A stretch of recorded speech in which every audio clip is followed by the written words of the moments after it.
Have you ever caught yourself so focused and entertained on that one crime show drama for hours on end? We've probably all been there. In fact, crime shows are so popular that about half of Americans enjoy watching them, and about 13% say that it's their favorite thing to watch. I've done a lot of research on the inaccuracies of crime shows, and I'm currently going on my 4th year of college in criminal justice, so I know a little bit about the criminal justice system and what goes on in between. I want you guys to fully understand just how inaccurate these crime shows are and how those inaccuracies can affect society. So today, I'm going to share with you some of the inaccuracies in crime shows, some of the accuracies that are portrayed, and how those inaccuracies can affect society. Firstly, I want to share with you some of the inaccuracies. Crime shows are known for their drama, their suspense, the mystery of whodunit. They catch our attention with the crimes and how those crimes are committed. However, they get so much wrong. One being how fast things are done within the criminal justice system. In a show, you see them go to the scene, you see them process the scene, and you see them send the samples or DNA or the evidence to the lab to be tested. And they can get those back within hours, day, maybe 2 tops. However, in reality, that's so far from the truth. These samples can take anywhere from weeks, months, years, and in most cases, labs are so backed up that they don't even get a chance to test the sample. When a DNA sample is sent to a lab, it can take anywhere from 24 to 72 hours to even be put into the machine, and another 10 to 14 days for the final analysis. And then those can be sent to the detective, only if it's accurate. If not, then it's scratched and can't be used in the case. Another thing they get wrong is what happens in a courtroom. In a show, you can see once a suspect gets arrested, you see them go to trial a day or 2 after. And in fact, trials take so long to happen. It can be years before your trial even begins. And in most cases, they don't even go to a trial. And if they do, it's not even heard by a jury.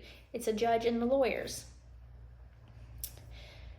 Usually these cases are settled by plea bargaining, which is not fun for viewers to watch, so they choose not to put those in the show, when in fact, that's reality.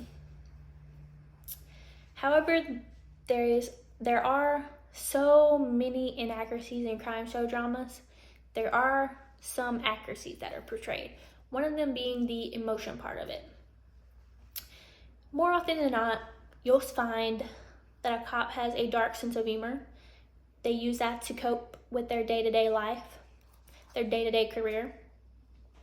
When you're a cop, when you're a detective, when you're part of the criminal justice system, you can see a lot. It can be gruesome, it can be tough, it can affect anybody.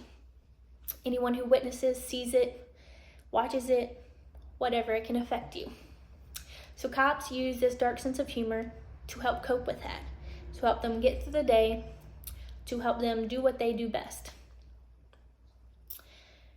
This can be seen in shows in reality. So that is one thing that these crime shows do portray accurately about the criminal justice system and about these cops, the emotion. With these inaccuracies that I've shared before, they also affect society. People who watch crime show dramas on TV are more likely than non-viewers to have a distorted perception of the criminal justice system. They become scared, they become fearful for their life to live because they do not want it to happen to them. They also have an unrealistic expectation within the criminal justice system. So, for example, when I said that crime shows are faster they inaccurately portray how fast things are done within the criminal justice system, and the viewers who watch those shows think that in reality it's supposed to be that fast. They're supposed to know who done it, they're supposed to know the suspect, they're supposed to know what happened within a few days, few weeks, whatever. But in reality, that's just not how things are done. They're going as fast as they can, but it takes forever. So in conclusion, the purpose of my speech was to inform you some of the inaccuracies of the criminal justice shows and how those inaccuracies can affect society. I have shared with you some of the inaccuracies, some of the accuracies of crime shows and how those inaccuracies can affect society. Again, I have done a lot of research on this topic, and I'm currently on my 4th year of college in criminal justice, so I know a little bit about the criminal justice system.